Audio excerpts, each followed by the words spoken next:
A paz do Senhor. Tem alguém aqui? A paz do Senhor. Deus é bom, diga amém. Aleluia, eu quero ser grata ao nosso Deus por essa manhã poderosa, pela oportunidade concedida a nós de entrarmos em sua presença para adorarmos, bendizermos e exaltarmos o seu santo nome. Eu estou um pouco cansada porque eu vim de uma viagem de São Paulo e daqui eu vou para Brasília, mas o Senhor em todo tempo tem cuidado de nós.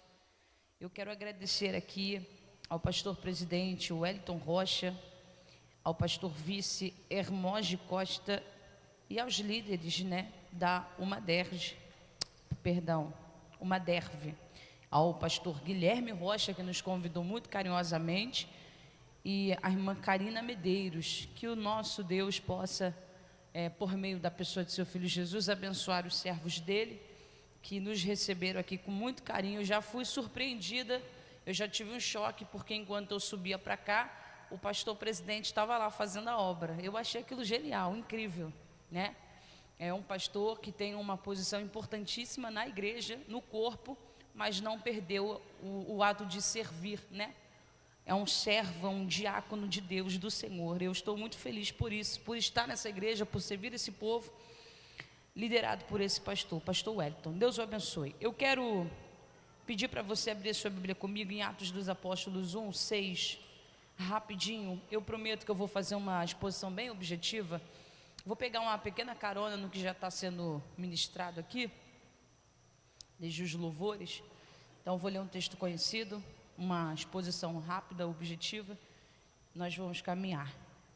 Enquanto você localiza o texto, eu me chamo Amanda, prazer, moro no Rio de Janeiro, congrego na Assembleia de Deus, em Betesda, afiliada ao campo de Mantiqueira, pastor presidente Romildo, pastor dirigente Eliseu Ignis, e eu estou acompanhada do irmão João Ricardo e da irmã Olívia, que é o nosso grande milagre que está no forninho.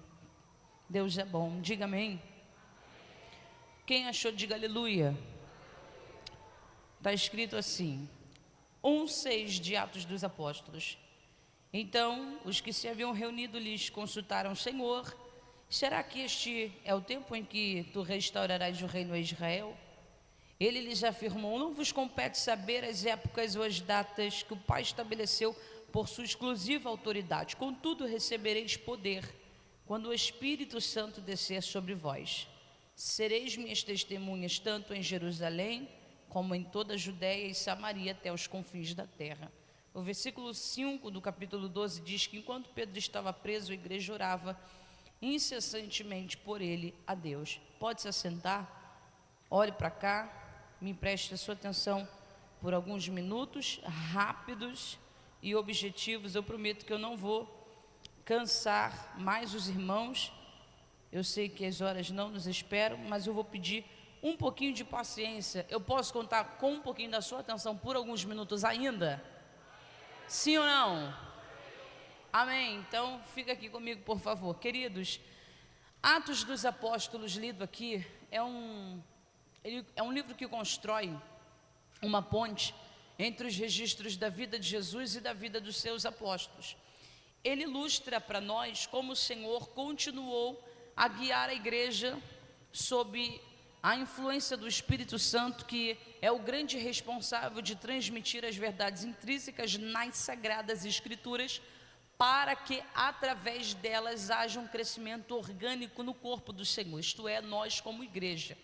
E o responsável de ter escrito este livro, esta base de informação, foi Lucas, o doutor Lucas, que foi um grande amigo de viagem missionária do apóstolo Paulo, e ele o fez como uma segunda parte de sua obra, porque a primeira obra escrita leva o seu nome, o Evangelho de Jesus segundo escreveu Lucas, direcionado a Teófilo, e ele direciona também Atos dos Apóstolos a este mesmo servo, a este mesmo homem.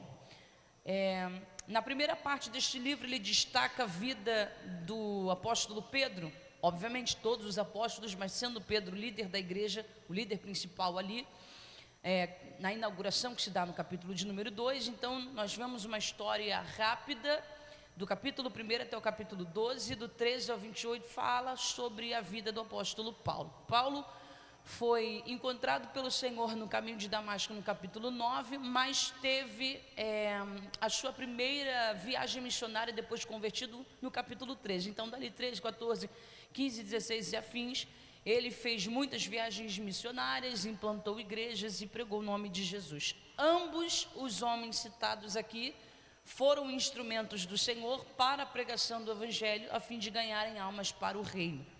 Mas Atos também registra, se você é um bom estudioso das Sagradas Escrituras, deve certamente ter percebido que é um livro repleto de milagres. Então nele vemos ressurreições, vemos curas e etc. Mas o maior de todos os milagres mencionados em Atos dos Apóstolos, sem dúvidas alguma, é o milagre da conversão. Então eu tecnicamente estou lhe dizendo que muito mais importante que Deus fazer um cego ver, um mudo falar, um paralítico andar, um morto voltar a viver, é o Espírito de Deus, por meio da pregação do Evangelho, convencer o pecador da justiça, do pecado e do juízo. Amanda, você está invalidando os milagres mencionados? Não, estou dizendo apenas que a prioridade do Senhor é salvar.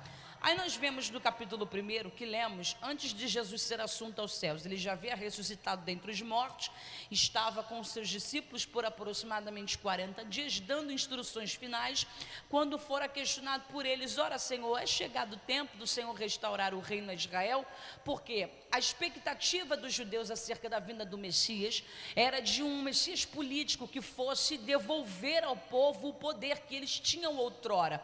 Nesse tempo eles estavam, isto é, os judeus vivendo sob o poder opressor de Roma. Então o questionamento foi esse: tu cumpriu a profecia, disse que morreria, ressuscitaria, cumpriu, mas quando que tu vai restaurar o reino a nós? Aí o Senhor disse a eles: conversa, vocês não têm que saber, procurar saber o que o Pai fez ou estabeleceu pelo seu poder, pela sua exclusiva autoridade, mas se tiverem que prestar atenção, fiquem ligados, porque virá sobre vós o Espírito Santo, e quando ele descer, vocês serão as minhas testemunhas, tanto na Judéia, Samaria, Jerusalém, até os confins da terra. Isso, vocês precisam se atentar a isso. Aí ele foi assunto aos céus ali, ainda no capítulo de número 1 e no 2, eles deram continuidade, se reuniram e começaram a jornada de busca para viverem o cumprimento da promessa que o Senhor havia feito no capítulo 1, e aproximadamente 120 irmãos estavam reunidos, orando unanimemente, quando repentinamente ouve-se do céu um som como que de um vento veemente, impetuoso, que encheu toda a casa, e foram vistas por eles línguas repartidas como que de fogo, e pousou sobre cada um deles, e eles falavam em novas línguas segundo o Espírito lhes concediam que falassem. Foram cheios do Espírito Santo. Na plenitude da manifestação do poder, Pedro não reteve para si o que recebeu, ele passou, pregou Jesus, e o resultado, milagre, 3.000 pessoas salvas. No capítulo 4 fala de Jesus de novo, o cerne da pregação é o Cristo. Dobram-se o número dos salvos, de 3 para quase 5. No capítulo 8, Filipe é trasladado até o eunuco etíope lá em Samaria, que está indo para sua casa, regressando de Candace, e repentinamente ele o aborda este eunuco e pergunta a ele: você entendes o que lês? Veja, o homem estava trazendo consigo o rolo do profeta Isaías, contendo possivelmente o capítulo 53, que era a biografia expiatória do Cristo. Aí ele responde: como eu vou entender se não há quem me ensine, quem me explique, quem pregue? Ele fala: é o Cristo do qual o Senhor havia prometido, servo sofredor, é o Senhor, morreu, ressuscitou, está vivo. Quer confessá-lo? Ok. Abraçou a fé, caminhou mais um pouco, viu uma poça d'água, disse: opa, aqui tem água, o que impede que eu seja batizado? Eu quero ser. Foi batizado no nome de Jesus, e a partir daquele dia o homem seguiu feliz, porque não encontrou, mas foi encontrado pelo Salvador de sua alma. Capítulo 9, Saulo interrompido no caminho de Damasco, enquanto carregava cartas para matar os cristãos e persegui-los. No capítulo 10, Cornélio e toda a sua casa foram alvos da graça de Deus. No capítulo de número 11, nós vemos o povo de Antioquia sendo alcançados pelo poder do Evangelho de Cristo, abraçados pela graça, de sorte que todas as vezes que esse Evangelho, quando era pregado, anunciado lá atrás, almas se rendiam ao Senhor e com isso a igreja crescia. Por isso aqui no capítulo 12, o nosso querido irmão Lucas registra, atenção, o crescimento está acontecendo, e agora a autoridade judaica que se levanta é um homem chamado Herodes Agripa I. Todo mundo aqui no púlpito me ouve? Todo mundo me ouve aqui? Aqui em cima? Muito bem, ótimo. Essa autoridade se levanta perseguindo os cristãos. Não satisfeito em perseguir, ele decide então colocar as mãos sobre Tiago e tirar a sua vida. Matou Tiago. Não satisfeito perseguindo, matando Tiago, aprisiona Pedro, coloca dentro do cárcere. Então, dos dois apóstolos mencionados aqui, um morreu e o outro ficou, certo?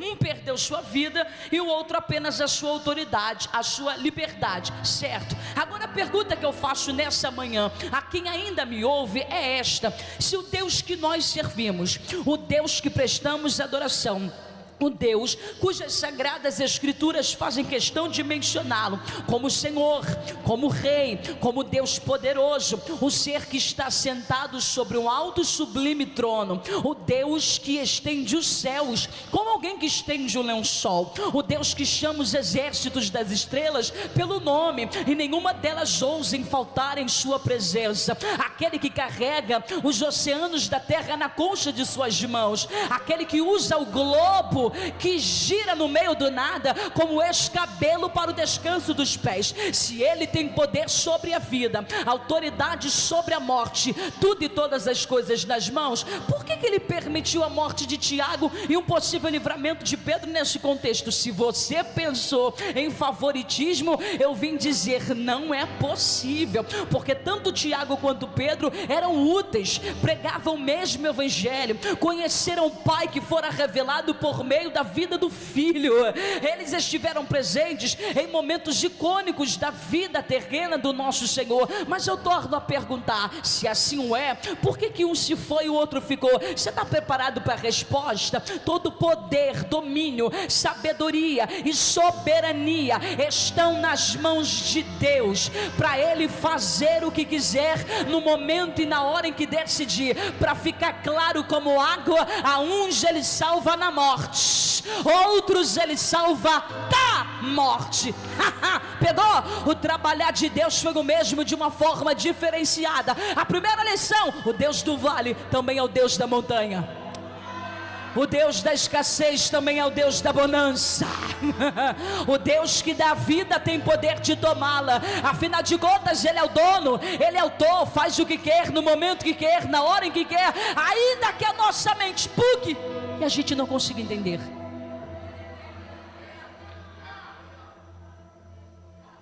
Consideremos o que o outro Tiago, irmão do Senhor, escreveu em sua epístola. Olha acerca das provações da vida, disse Tiago, no capítulo 1, versículo de número 3: tende por motivo de grande gozo. Olha o que ele está escrevendo para os irmãos que estão sendo oprimidos e perseguidos. Tende por motivo de grande gozo, alegria, o passardes por muitas provações, lembrando-vos que estas provações produzirão fé. A fé produzirá em vocês paciência, perseverança. Ô irmã, hoje é segunda-feira de carnaval. Você podia estar lá em Maceió, curtindo uma praia naquelas águas termais, com um sol bem quente, uma água de coco geladinha. Talvez no Rio de Janeiro, minha terra, lá na região dos lagos, em Arraial do Cabo, naquelas águas caribenhas lindas e maravilhosas. Você poderia estar em São Paulo, está lá em Sergipe, Manaus, tanto faz, em qualquer lugar, na sua casa, mas você abriu mão de estar lá, em outro lugar, para vir a este lugar, que não é qualquer lugar, desculpa, é a casa do teu paizinho. Então, já que você veio, sentou, cultuou e está me ouvindo agora, não se apavore, rapaz. Se repentinamente tudo que dava certo na sua vida, como foi aqui, começar a dar errado, se tudo que progredia regredir ou parar no meio do caminho, eu tenho uma notícia para dar a vocês: bem-vindos ao Evangelho sofredor de Cristo Jesus. E tem mais: se hoje Ele decidir não nos fazer mais nada, ainda assim, irmã, Ele já nos fez tudo. Ele já nos fez tudo. E se orarmos e as coisas não saírem como gostaríamos, ou como criamos com expectativa, ainda assim o exaltaremos, tributaremos louvores, honra, glória e louvor a este Deus. Todos temos a mesma motivação para adorá-lo. E eu digo todos de forma literal, de fato, todos, pretos, brancos, pardos, índios, amarelos, ricos, pobres, carecas, cabeludos, gordos, magros, altos e baixos, todos, famosos ou anônimos, todos temos o mesmo motivo para adorar. Você sabe o que é? A graça salvadora de Cristo Jesus, que repousa sobre nós. Você sabe o que é graça, né, irmã?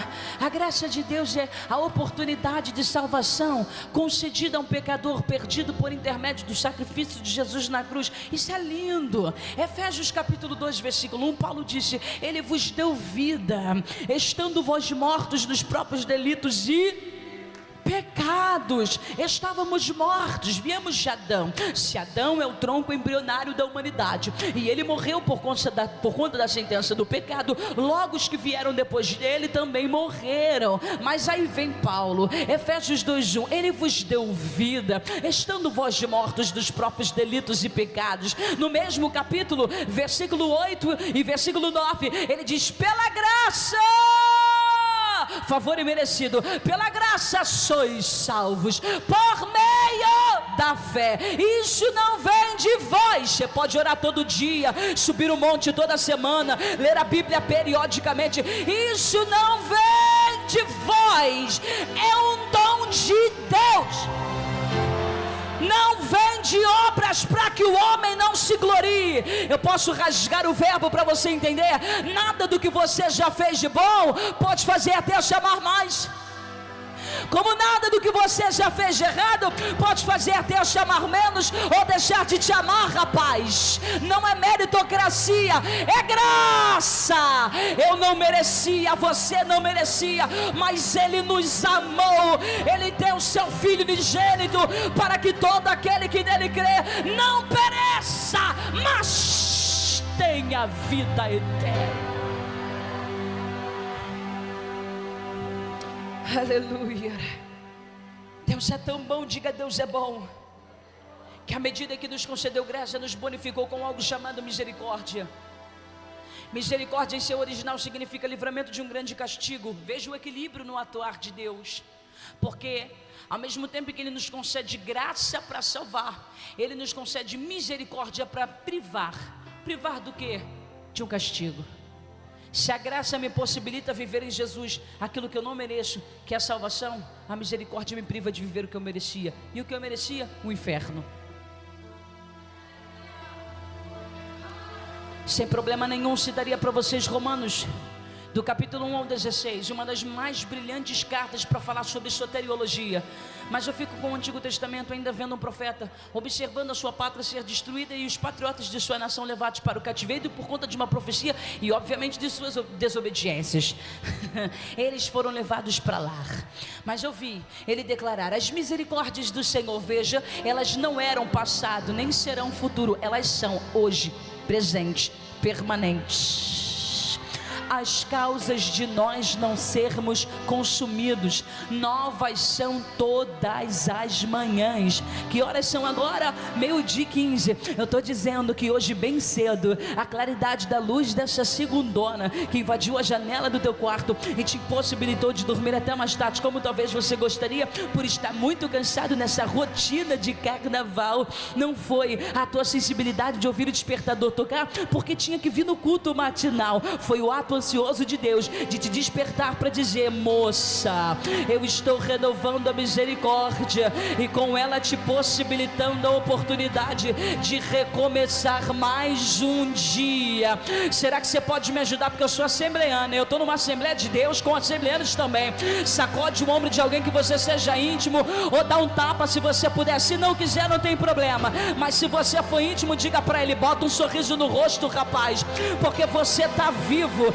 Deus te deu mais um dia para se arrepender de novo, mais um dia para confessar e abandonar o pecado de novo, mais um dia para exaltar e bendizer de novo, mais um dia para celebrar esse Deus de novo. Deus te deu mais um dia. Você pode ter vindo mancando, mas você está vivo. Você pode estar sem dinheiro, mas você está vivo. As coisas podem ter virado de cabeça para baixo, mas você está vivo. Eu não sei se tu consegue parar para pensar no tanto de gente que deitou a cabeça no travesseiro ontem, planejando o dia de hoje, não levantaram de suas camas. Cumpriu-se o que o salmista disse: Deus tem a soma dos nossos dias na palma de suas mãos. Você é imerso no problema, já furtado numa crise descomunal, talvez deitou à base de um remédio e disse: Senhor, me poupe dessa dor. Pode voltar de madrugada, eu não vou nem ver, eu só vou acordar na eternidade. Aí o Senhor olhou para você e disse: eu vou mostrar que quem manda na sua vida sou eu. Quando deu 5 horas, o Senhor, bom dia para uns. Deu 6, bom dia para outros. Deu 7, bom dia para outros. Deu 8, bom dia para outros. E você levantou. Alguém pode levantar a mão e adorar esse Deus por isso? Alguém pode exaltar e bendizer a esse Deus por isso? Você está vivo!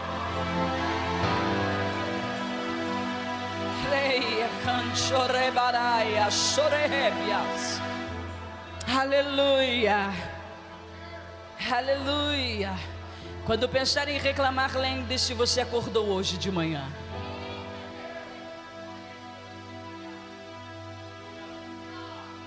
Tiago, salvo na morte. Pedro, salvo da morte. Herodes, equilíbrio é tudo.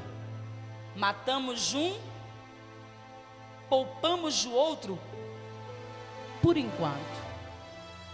Festa, 7 dias, para trazermos alvoroço nesse povo. Vocês viram como eles ficaram quando levantamos a cabeça do irmão Tiago? Imaginam o que farão quando levantarmos a cabeça do homem que mais nos dá trabalho aqui. Quem?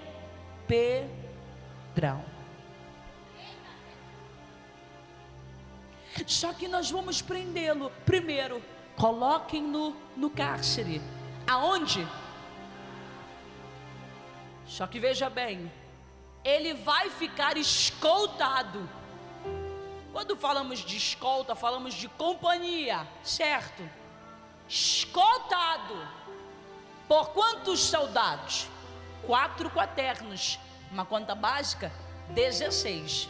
Rapaz, que tinha de especial esse cabra para ter movido Herodes a ponto de fazê-lo por 16 soldados para tomar conta de um pregador e pescador?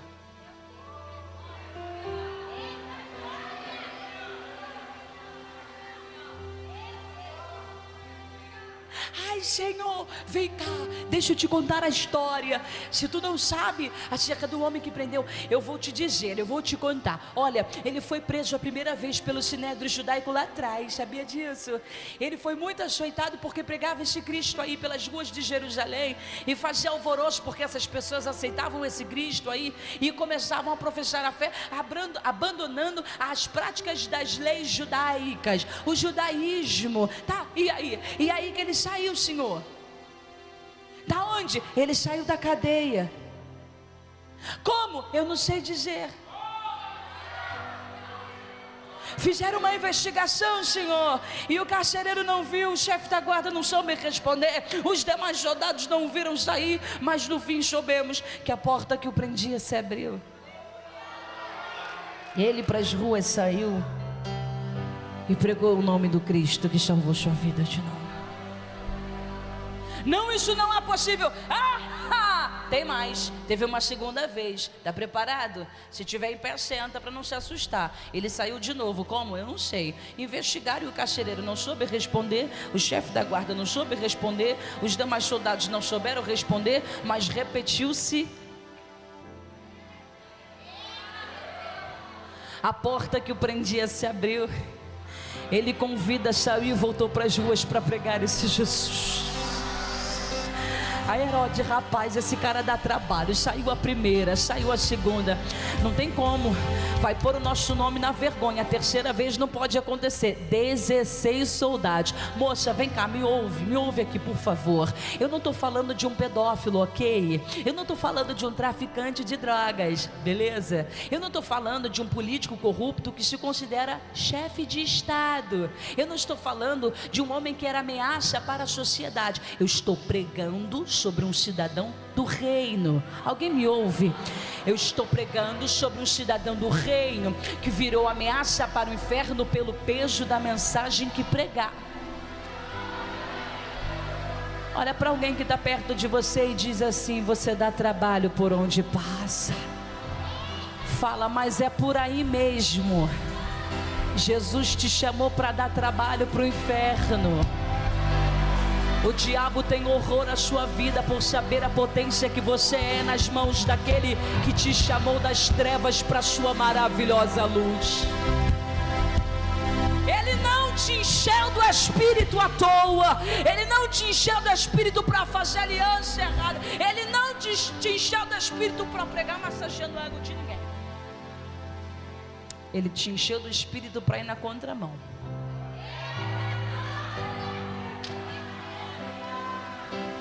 Fala, tá sentindo a pressão daí, né? Eu sei.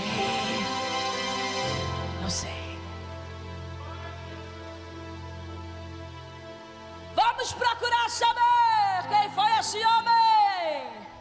Há quem diga que ele foi aquele que negou o Senhor 3 vezes. Quantas vezes ele negou o Senhor? 3 vezes. Ai, aquele que negou Jesus 3 vezes. Aquele que negou Jesus 3 vezes, mas que fora restaurado pelo mesmo Jesus que negou. Afinal de contas, é isso que a graça faz, né? Ela redefine a história de quem é alcançado por ela. E aí esse Jesus que ele negou, o restaurou, o pôs sentado na mesa, deu as chaves do reino para ele e disse: recomece. Que maravilha. Eu posso contar mais, Senhor? Vamos lá. Em Atos 1 ele ficou e ouviu do Senhor dele: fica em Jerusalém para receber poder. Atos 2 ele recebeu poder, pregou 3.000. Agora eu estou entendendo. Atos 3 ele estava subindo o templo na Orana para orar, quando avistou um paralítico junto do irmão João. Aí o irmão João junto com ele disseram assim: olha para nós. Veja, a frase está no plural. Olha para nós. Não temos prata nem ouro. De fato não temos dinheiro nenhum. Aí ele traz para o singular. Agora eu me responsabilizo por mim, pelo outro não. Mas o que eu tenho te dou. Eu tenho Jesus. Levanta e anda.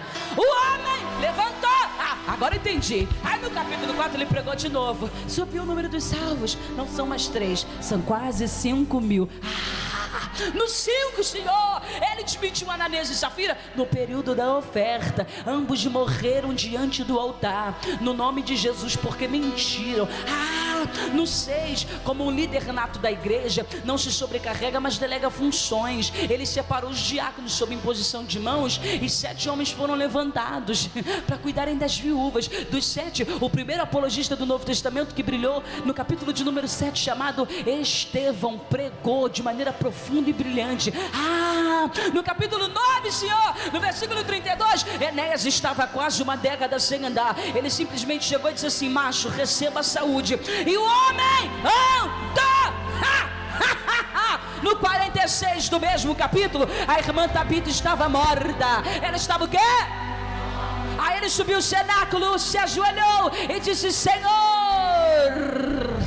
aqui está Tabita.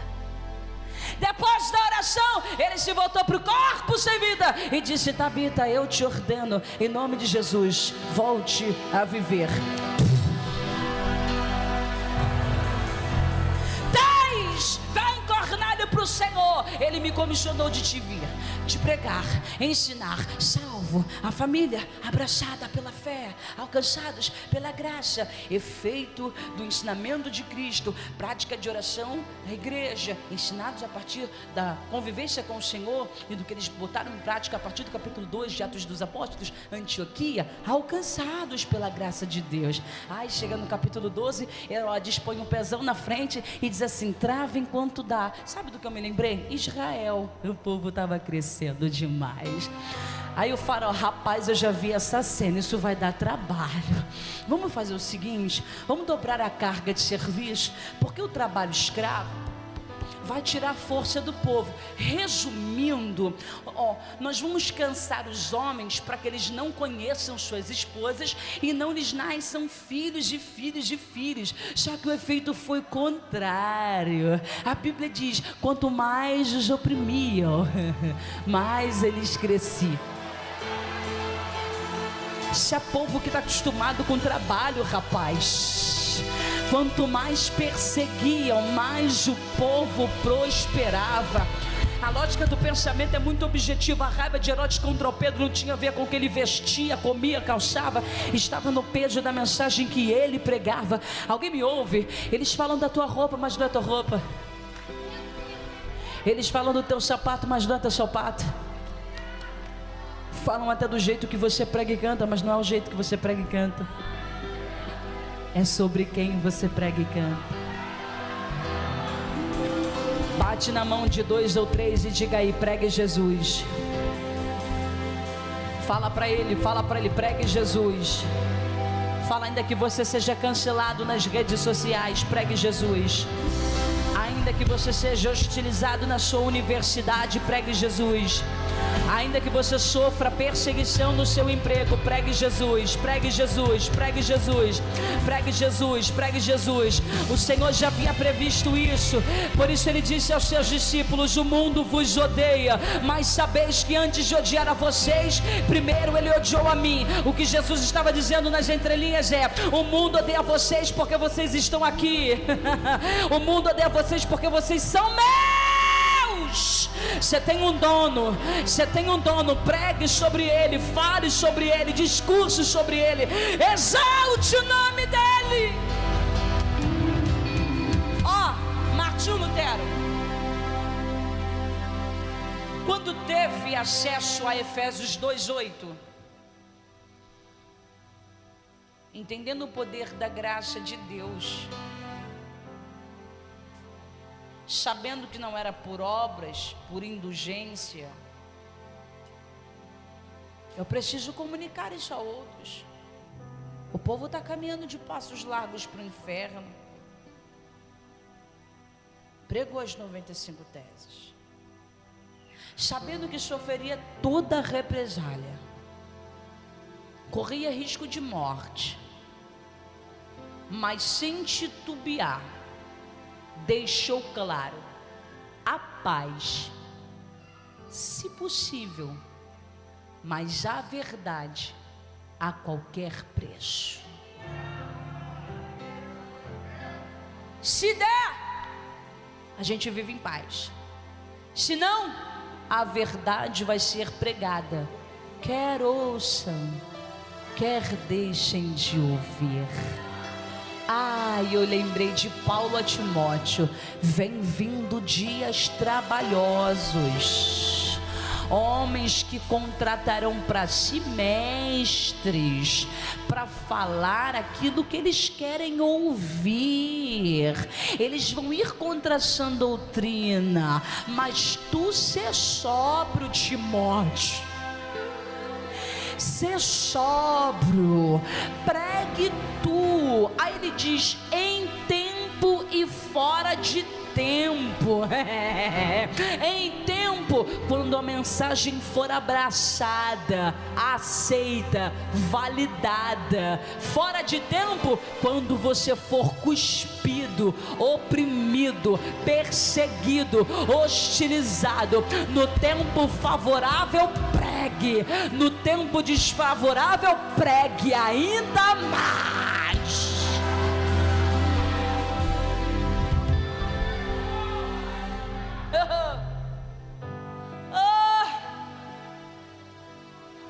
A igreja está debaixo de uma palavra. Todos concordam com essa verdade?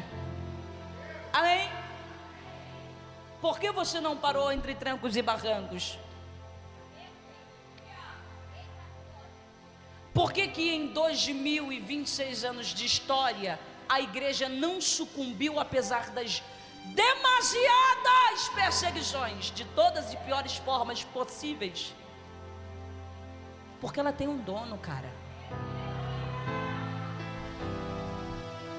O corpo funciona porque tem uma cabeça.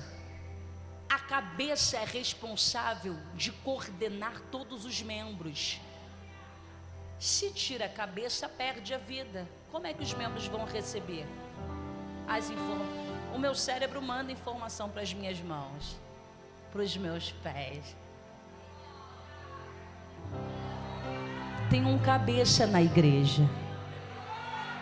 É ele que comanda ela. O Senhor havia dito a Pedro, lá em Mateus 16, quando questionou os discípulos acerca de sua fama: o que andam falando sobre mim aí fora? Quem sou para essa gente que cochicha a meu respeito? A ele: Senhor, alguns dizem que tu és João Batista. Senhor, outros dizem que tu és Elias. Outros se arriscam a dizer que és Jeremias, ou alguns dos demais profetas. Aí o Senhor mantém a pergunta, só muda a ordem, a direção. E vós? Muito bom, vocês estão por dentro do que estão falando lá fora. Então vocês têm resposta para dar acerca da convivência que tem comigo. E vocês? Eu sou o que para vocês? Joãozinho, você reclina a cabecinha aqui, pode falar quem eu sou. Tiago, maior, menor. Judas Iscariotes, Levi, Natanael. Ninguém vai responder. Aí de repente, no meio de tantos,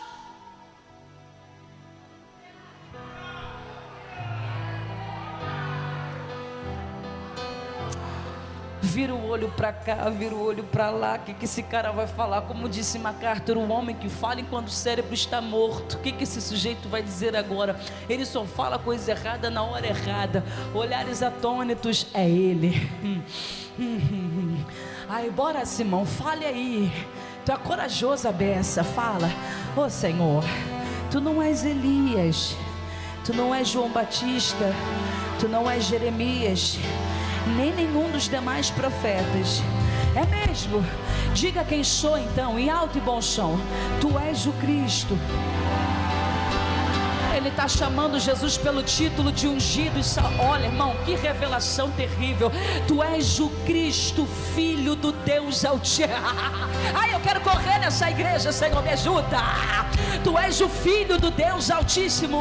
O Senhor, feliz é você, porque não foi a tua carne nem teu sangue quem te revelou, foi o meu Espírito. Também te digo que tu és pedra. Aqui tem uma profecia. E sobre a pedra, olha, te digo que tu és Pedro, mas sobre a pedra, tu és Pedro, mas sobre a pedra edificarei a minha igreja. Simão, você é só um fragmento de mim, porque a base que vai segurar tudo sou eu. Segue o culto, rapaz, porque enquanto eu for o alicerce da igreja, as portas do inferno não prevalecerão contra. Alguém pode levantar as mãos e me ajudar, por favor? Por isso que entrou a crise, saiu crise, a igreja continuou de pé. Entrou governo, saiu governo, a igreja continuou de pé.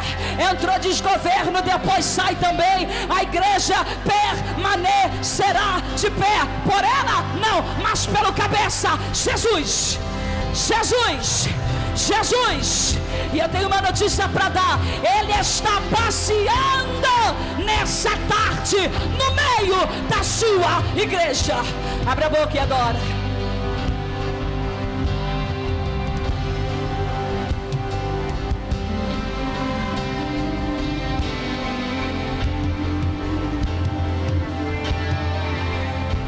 Ele está aqui, Ele está aqui, Ele está aqui. Ele está aqui, você pode adorá-lo. Ele está aqui, o cabeça da igreja está aqui, você pode bem dizê-lo. Fecha os teus olhos por alguns segundos agora. Erga a sua mão, aumente o volume da sua voz e libere palavras de adoração a esse Deus.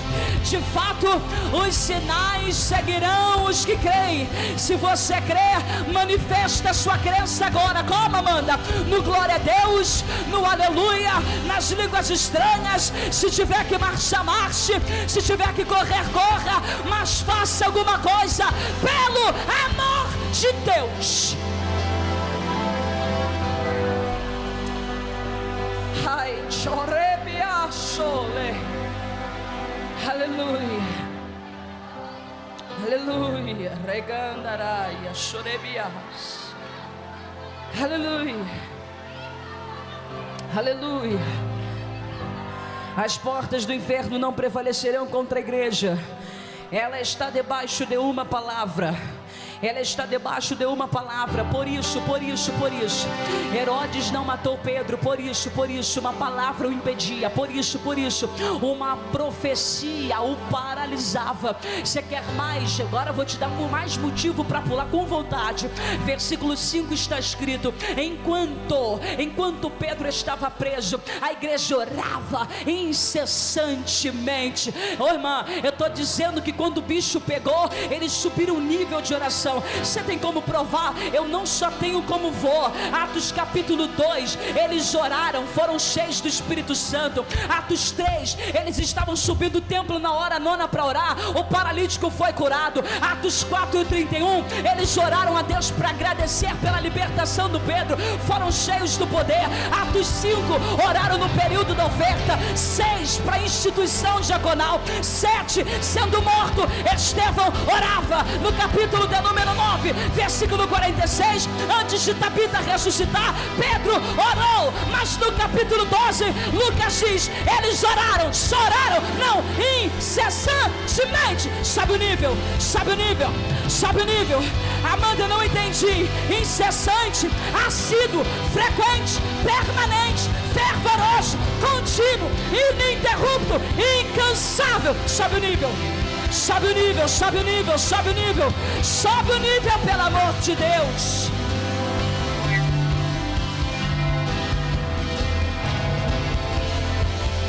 A casa está tomada pela glória de Jesus. Aleluia. Não se escandalize com o que eu vou dizer agora, mas Deus é tão sábio que dentro desta sabedoria soberana que o possui, às vezes Ele é capaz de levar um Pedro à prisão só para mover uma igreja em oração. Vou repetir porque alguém precisa entender essa frase. Deus é tão sábio que às vezes Ele é capaz de levar um Pedro à prisão só para mover.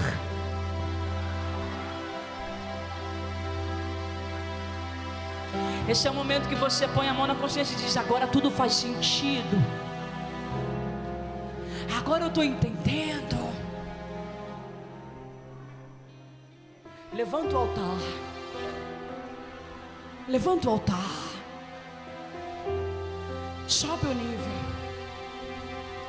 Os irmãos disseram: Senhor, não temos dinheiro para pagar fiança. Ninguém aqui tem conchavo com político para fazer Pedro sair sob poder de argumento. Lado direito está cercado, esquerdo está cercado, vanguarda está cercado, retaguarda está cercado. O que a gente faz? Eleva os olhos para os montes, de onde me virá o socorro. O meu socorro vem do Senhor, que fez o céu e a terra.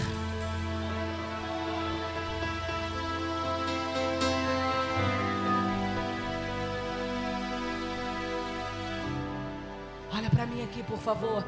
Já pode se pôr de pé, todos de pé. A igreja orou incessantemente. E mediante a insistência da oração da igreja, Deus enviou um anjo. Jesus ensinou uma parábola da viúva e do juiz iníquo. Havia na cidade um juiz iníquo. Ele não temia nem a Deus e nem os homens. Mas havia também lá uma viúva, e todos os dias esta viúva ia até este juiz e dizia: faze-me justiça contra o meu adversário. Todos os dias. A expressão utilizada no texto é importunação. Ela importunava o juiz: faze-me justiça, faze-me justiça, faze-me justiça. Ela venceu o cara no cansaço. Aí um dia ele disse assim: rapaz, eu não temo nem a Deus nem aos homens, mas a mulher enche tanto o meu saco, que para não ter que ouvi-la falar mais, eu vou julgar a causa. Pá! Aí diz o Senhor, ensinando sobre o dever de orar e nunca desfalecer. É bater na porta até que ela se abra. Segunda, tô aqui. Terceira, tô aqui. Quarta, tô aqui. Quinta, tô aqui. Sexta, tô aqui. Sábado, tô aqui. Domingo, tô aqui. Até Jesus. Pois não.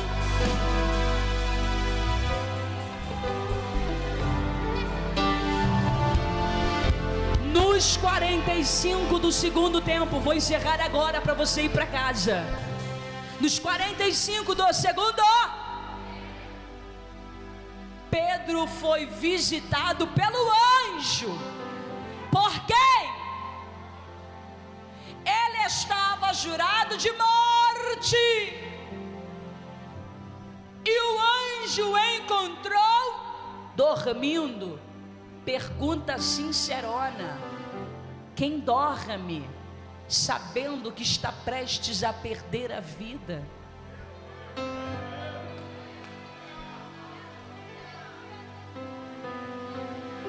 Quem dorme com uma guilhotina hiperafiada, preparada para decepar-lhe a cabeça? Quem tem paz? Você tem paz? Você tem paz, irmão? Não é aquilo que você acha que tem quando todo mundo sai de casa, a casa fica vazia, ninguém para encher os teus ouvidos. Eu estou falando da que te faz desfrutar de bonança, mesmo com o barco sendo assolado pela tempestade. Joga para lá, joga para cá, mas você está confiante. Eu descanso porque eu sei que aquele que começou a boa obra é fiel para aperfeiçoá-la até o dia de Cristo Jesus. A famosa paz que Paulo ensinou, a paz que excede, exceder fala de ir além, a paz que vai além do entendimento humano. Essa paz domina os nossos sentimentos e guarda o nosso coração em Cristo. E a gente, o bicho pegando, e a gente tudo virado de cabeça para baixo, e a gente, nos 45 do segundo tempo, Daniel estava prestes a morrer. Deus enviou o anjo fechou a boca dos leões. Dario foi desesperado porque amava Daniel, foi pego numa emboscada, removeram a pedra, deu o horário, ele gritou com voz chorosa: ô Daniel, você está vivo? E ele lá no fundo da cova, idosinho: ó rei, vive para sempre, o meu Deus enviou o anjo e me livrou da boca dos leões. Nos 45 do segundo tempo, Lázaro morto, sepultado há 4 dias, já fedendo, em estado de putrefação. A multidão cética: Jesus, meu amigo está aí dentro.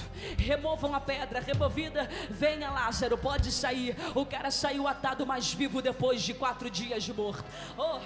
Nos 45 do segundo tempo, a viúva de Naim estava levando seu filho para ser sepultado. Jesus interrompeu o funeral, tocou no esquife e disse: menino, levanta. Ele levantou, não vai ter mais funeral, volta todo mundo para casa. A mãe voltou com o seu filho sorrindo para o seu lar.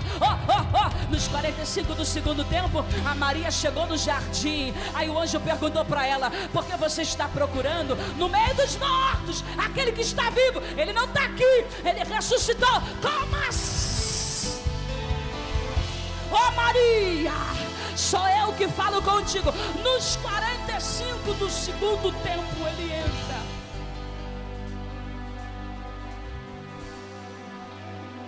E nos 45 do segundo tempo, a igreja clamando: tira Pedro de lá, Senhor. O anjo levanta.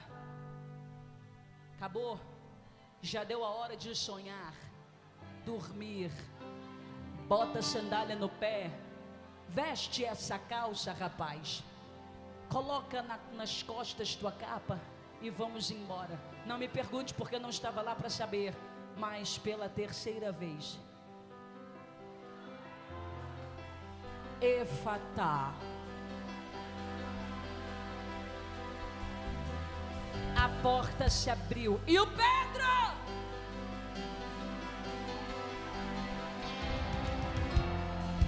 tem soldado no corredor, mas ninguém vê ele passar. E ele tá.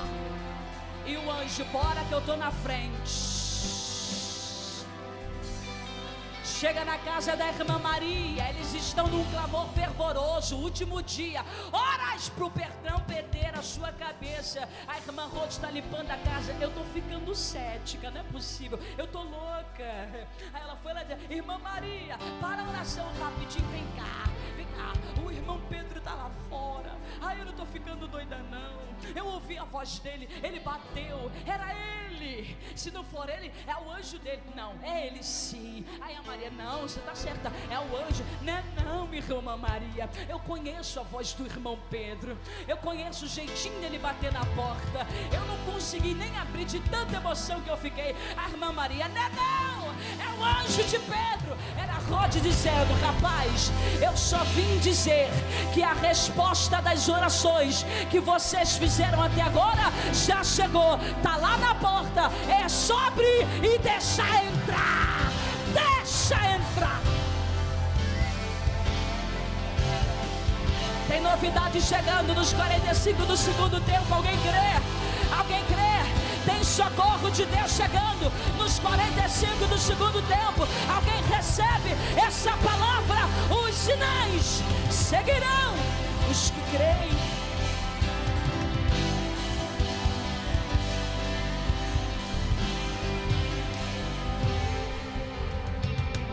Põe a mão no teu coração aí agora que eu vou orar. Eu vou orar para que o Espírito de Deus mova você tão intensamente, a ponto de você sair daqui inflamado e decidir não viver no raso nunca mais. Eu profetizo que você vai sair daqui tão cheio que o raso não vai servir mais para você. Você vai sair da dimensão natural para ir acima, o sobre, sob, abaixo, sobre, acima do natural. E quando te chamarem de doido, você vai dizer: é só fé. Põe a mão no teu coração aí agora. Bendito Deus e Pai, obrigada por permitir-nos ouvir a tua voz de novo. Apesar do cansaço físico, te louvamos, porque o Senhor nos fortalece. A nossa vida é tua, Senhor. Nos movemos por ti e para ti, para falar do teu reino e para fazê-lo conhecido. Antes de qualquer petição, eu te exalto, eu te engrandeço, eu te bendigo por tua benignidade, por tua bondade, pelo teu amor, pela tua graça. Tu és digno de toda adoração. Receba a adoração da tua igreja nesta manhã. Agora eu oro em prol deste povo, desta juventude, Senhor. Peço-te no nome de Jesus, que a partir do que ouviram, eles possam subir o nível da intimidade contigo. Que todas as cadeias que os aprisionam possam ser, na autoridade do nome de Jesus, dissipadas e destruídas. Que eles possam sair daqui navegando nas águas do Espírito, desfrutando de uma experiência única que só o Senhor, por meio da tua palavra, pode conceder a alguém. Porque ela é viva e é eficaz, é mais penetrante que uma espada de 2 gumes, que penetra até a divisão da alma, do espírito, das juntas, medulas, e apta para discernir os sentimentos e as intenções do coração. Que haja uma transformação, que haja um avivamento. Não é de fora para dentro, Senhor, é de dentro para fora. Eu profetizo sobre eles, em nome do Pai, em nome do Filho e do Santo Espírito. Se você entendeu essa palavra e recebeu, abra sua boca o mais alto que você puder e exalte o nome do Senhor, porque Ele é bom. Aleluia. Glorifique.